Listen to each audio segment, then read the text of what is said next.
Ladies and gentlemen, we are looking at a gateway style artifact. This one was just pulled out of a tree. We have a few more down here that we're going to take a look at together, but I want you guys to look closely at the character on the right hand side of this crystal, this painted crystal that you can see. When you tilt this image over to the side, you can see how the human image really shows its, whole form. And literally just seconds ago, we pulled this out. So let's go ahead and examine it together. I gotta be careful with it. Like I said, we just pulled it out, so we're the first people to see this in several thousand years. This is incredible stuff here. And I need to document it because as we pull these out, they're almost getting destroyed. They're never gonna be as colorful as they are right now. The detail and everything is never going to be the same. So it's important that we share this with people. And I'll try to keep our focus correct for us there. So these big painted crystal pieces are kind of what got the channel a lot of attention. And nobody expected to see these photorealistic portraits of humans. But here we are. And this is a really fantastic piece of crystal. You can see all the bands of color on it, the different colors. Those are all for different images. Here on the right hand side on the bottom, you can see how the eye socket is done for the human image right here. And then expand on that. You can see how the rest of it is hair. You guys are seeing this? This is a fantastic piece. It's a great example of a gateway style artifact. Let's go ahead and get the other ones out. The color on this is, it's indescribable.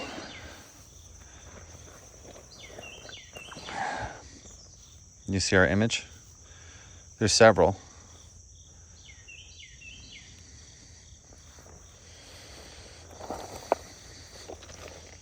Fascinating. All right, let's go ahead and look at our other one that we have out here. And I'll show you the spot that these are coming from.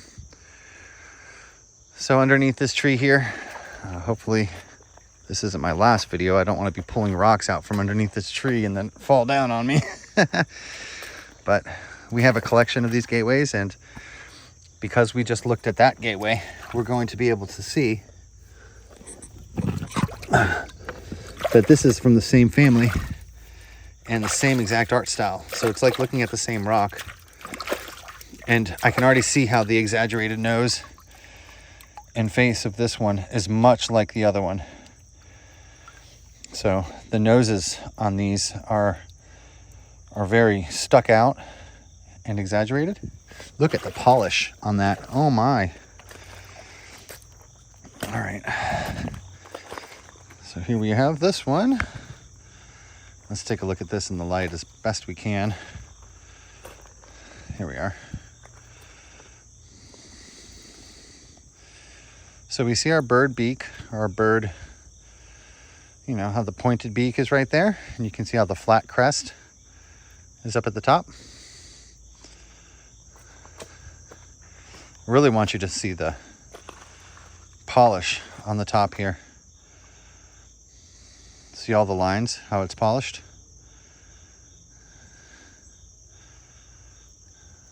This is ancient art, ancient American art.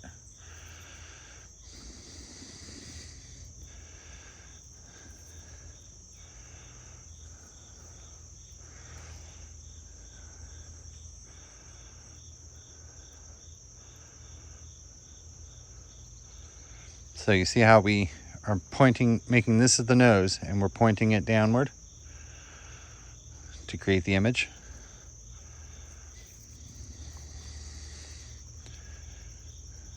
Let me know in the comments if you know what that character is.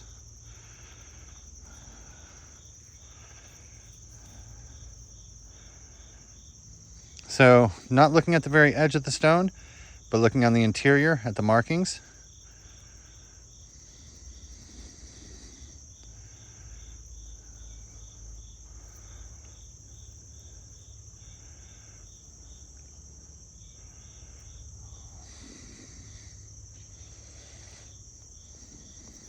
flip it over. Let's look at right side profiles. Here we can see the bird pretty well. You can see how the wing is done. Look at the polish. Oh my. These little characters in here. These are the characters that they have. This is a depiction of a birdman, as always. We have a beautiful nose pointing out to the right, so you can see the character here with the eye, the nose. But what we have on the left is a birdman, depiction of a birdman with his giant beak.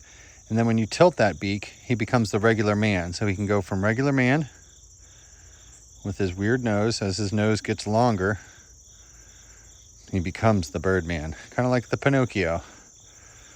The Pinocchio becoming a man, right?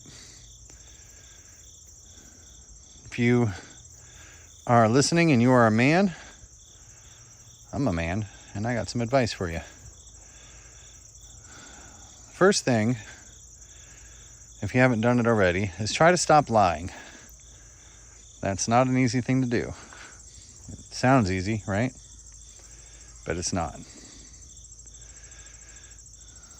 Real men don't need to lie. Look at that. Oh my. So the 3D nose. That's all the life advice I have for you guys. I'm just going to show you the art, honestly. Sorry about that. So we have this little look at the carving for the eye and then that 3D nose again. So we understand the mechanics of this particular art piece and this particular art style because we've been looking at it. You see how the eye is back here? It doesn't look like anything, right? You can see but when you tilt it, you see how that eye and the nose and the mouth become proportioned to show you the image. Incredible, right? There are a few more in there. Can't get over that polish. So let's go ahead and look at a few more. I'm going to put this one right next to our other one. Like I said, these are just, pulled out. And so we have to kind of either almost put these right back where they came from. Look at that color. We have to put them back where they came from, or we have to take them with us to preserve them. So since you were looking at that one a little bit, I'm going to go ahead and put this one down here. But I want it in the sun so that now you can see how the same style with that long nose comes out. And then as you tilt it, they really were specific about showing you the art as you tilt it. You can see.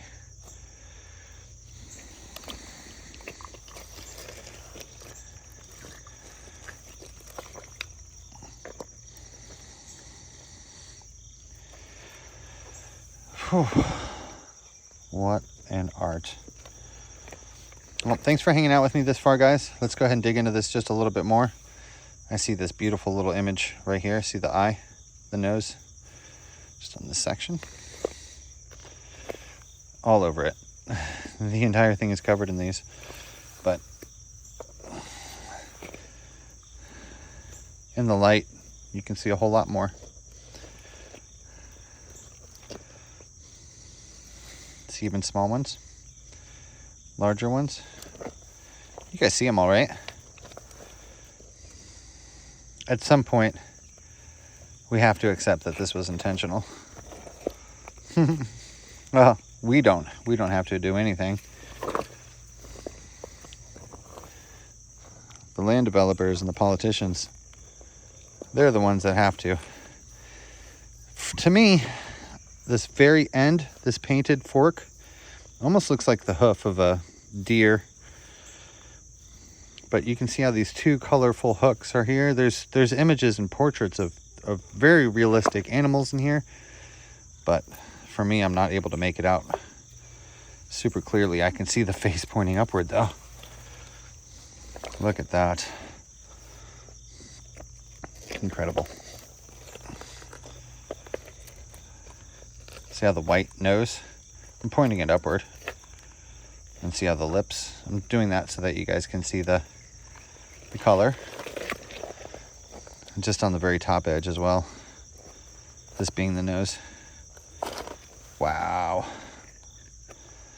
Getting deep, getting deep. all the shades of color as you flip it. All right, let's look at one more here, because there's another one down here. Probably a bunch, but they were very deep. These gateway artifacts are extremely deep, and oftentimes they get pulled up with this clay and with the trees. As the trees come up, it brings everything up with them. And, you know, worthy of note is that every single stone here is a blade, some type of tool. Stones from all over the country in this one location. Definitely hear bees. Oh yeah, that's a hornet of some sort. But there's a gateway right here that I really want to get out if I can. Oh my gosh, guys, I am in the deep.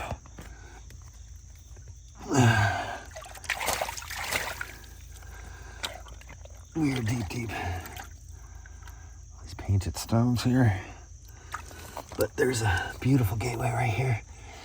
I don't think I'll be able to get it out. It's cooked in. The entire... Oh, it's baked. It's baked in. It's baked in. I can't get it. Oh, that's disappointing. But there's another one right here as well. So the entire creek bed is cooked, guys. It's cooked and fired. Everything on top is soil. Everything on the bottom is cooked. Literally cooked.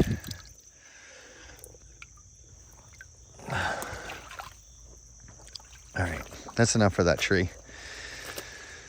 Whew. Guys, I hope you're having a wonderful day. I am, for sure.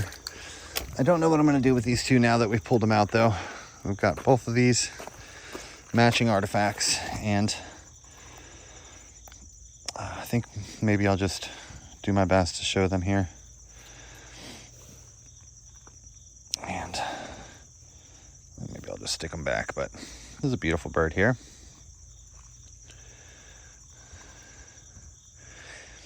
Yeah, so, you know, guys, I'm in over my head. I don't know exactly what to do about this anymore. And I come out here every weekend. I don't know if I'm doing the right thing. The local indigenous advisor has stopped talking to me. The state doesn't want to hear from me. So, I don't know what to do anymore. I guess we're going to get the lab set up for the winter. Gonna kind of just keep on showing the repeating patterns and the motifs. But aside from that, you know, I'm kind of at a loss. So, if you guys have any suggestions or advice or things that may be beneficial, things you could see, you know, things that you see that I might be doing incorrectly or maybe that I could be doing better, let me know, because I'm ready to retire. I'm ready. Look at that beautiful stuff right there. I mean, to me, whenever you see these man-made edges and workings, you know, it really brings a lot of validation to this. You can't deny that kind of stuff. And it's really also super neat to hold something that someone else cherished. To me, it's really special. It's a special kind of connection that you end up having. And, you know, I've said in the past before, I'm not into ancestor worship or whatever, but to be honest, it is our ancestors and it's our history. We should be, oh, this is really nice. It has a little thumb cup for it. Perfect. Look at that. As the Smithsonian says, you know, always check the fit of the hand. But just remember, the Smithsonian is a completely government-funded organization. If the United States doesn't want you to know about it, the Smithsonian ain't going to tell you. The truth of the matter is every single loose stone in North America, and probably all over the world, is an artifact. They just want you to focus on their artifacts, their Oh, that is so cool to put your fingers in where someone else had their, you know, I mean, it's just amazing. It's really, really neat that people survived using these stone tools. And it's really curious that we don't talk about it and people don't know about it, that somehow this just ended up getting lost. It's very curious. So I will continue to ramble as long as you will continue to listen. So you got to stop me at some point. Well, I don't know, guys, just hanging out here on a Sunday. Just thought I'd check in with you. I feel pretty bad about pulling this one out, so I'm going to go ahead and stick this one and this one back in the spot that I found it. But the fact of the matter is it'll never be the same. It'll never be the same, just like all the other ones that are falling out of here. As the water runs over these and as time continues on, and these won't continue to be the way they are. They're going to get worn down. The slime and just wearing it out, it's going to get to it. And eventually, no one's going to be able to recognize these at all. And so that's why we spend so much time out here, and that's why I try to do everything that I can to get this site recognized. So that you guys will ask the question as well, you know, why are there faces on every single one of these stones? Why are we paying the federal government and our state-funded colleges and universities, why are we paying them all this money when they don't want to even come out and visit these sites that citizens find? And instead, we just tell them that they're just seeing things, that it's just pareidolia. You know, every single stone having an edge on it, is that pareidolia? What is it called when you see birds on every single rock? You got a name for that too? You got a diagnosis for that too, you know? I don't think that archaeologists are doctors. I think that they have no business telling people that they're seeing things that they're not. You know, what do you see? That's the question. That's the question.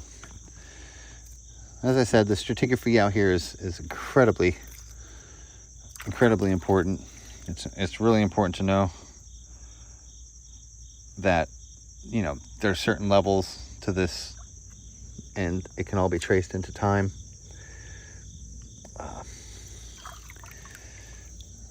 Certain people were here at certain times, and some of these people were so natural and loved nature so much that what else is more beautiful than nature? So we're going to create art that looks completely natural, because we are natural beings, right?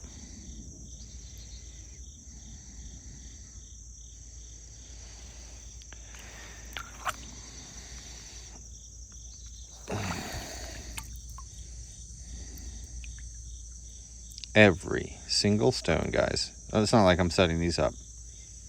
Every single stone. It's an arrowhead. It's a blade. Every single one. Not just a few. Every single one. What would you do?